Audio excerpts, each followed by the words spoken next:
Good evening and welcome to the BBC News at 10. President Trump is sending the National Guard and more law enforcers to Kenosha in the US state of Wisconsin after a third night of violence following the police shooting of a black man.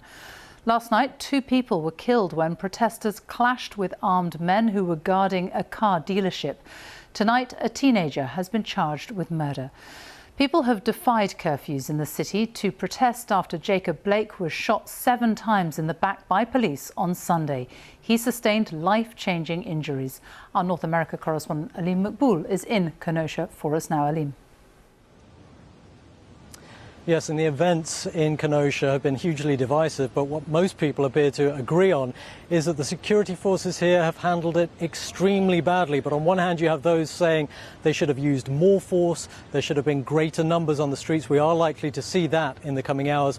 On the other hand, you have those who say sometimes they've appeared to use what looks like military force against American citizens, and that should never happen. Well, last night they only got things under control after 2 people had been shot dead, and those people were not shot dead by the police or protesters, but by at least 1 armed civilian, though we saw many others on the streets who decided to take matters into their own hands. Tensions on the streets here have increased dramatically. At times it's barely believable that these are scenes playing out in a small city in America's Midwest. And there's a new dimension to the chaos, as well as the confrontation between protesters and security forces, the fireworks and the tear gas. There are now armed vigilantes claiming they're protecting property from getting damaged. Oh, he shot him. Mobile phone footage appears to catch the moment someone with a rifle Shot him, man. fires on protesters. He laid him out, you guys. It later zooms in on someone lying motionless on the ground as others run to help. Another distressing video appears to show a similar incident. Again, a protester is gunned down. 2 people were killed and a third seen here was injured by gunshots.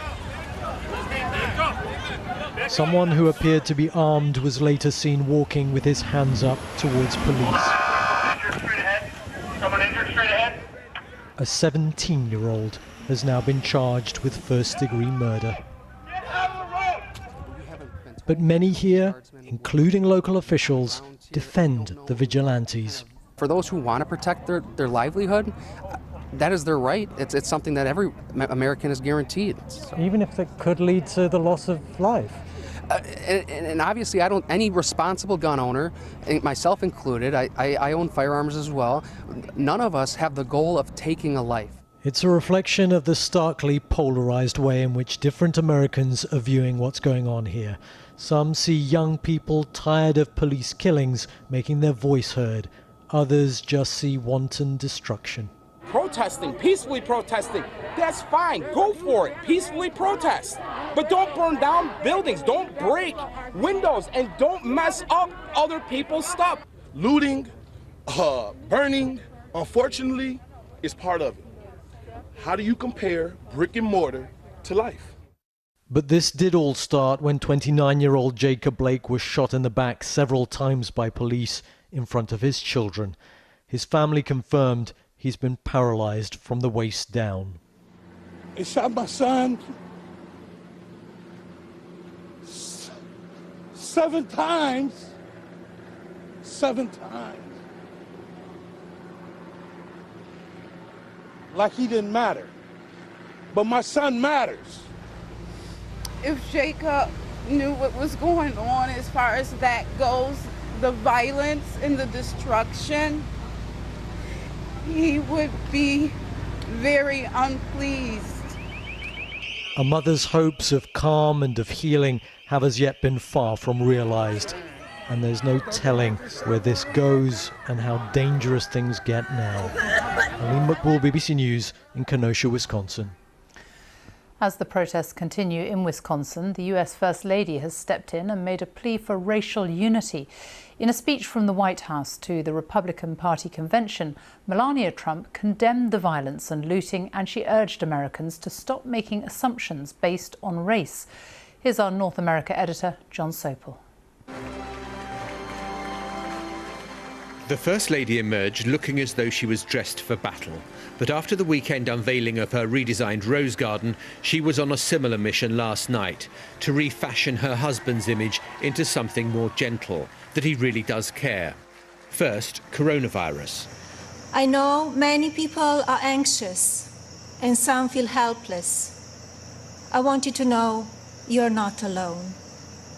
My husband's administration will not stop fighting until there is an effective treatment or vaccine available to everyone.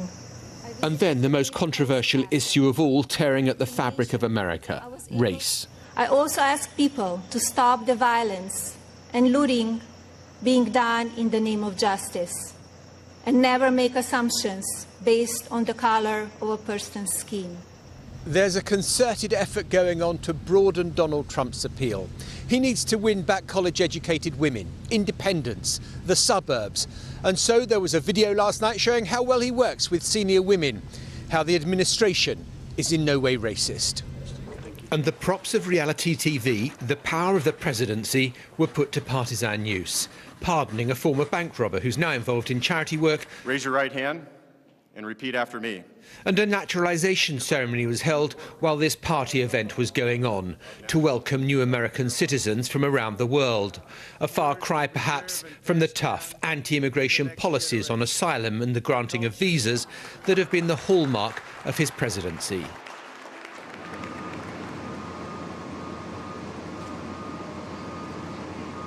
And I'm about 200 yards from the White House now, and you can see they're putting in concrete blocks and barricades everywhere ahead of a protest that is likely to come by Black Lives Matter protesters on Friday, and the authorities are taking no chances. With regards to Jacob Blake, so far Donald Trump has said nothing about the shooting at all. But with regards to the issues around it and the rioting, he's putting in extra forces. Now, Joe Biden, the Democratic candidate for president, has spoken out. He has condemned the shooting of the man, but he's also condemned the rioting and the lawlessness that has taken place. John Sopel, thank you.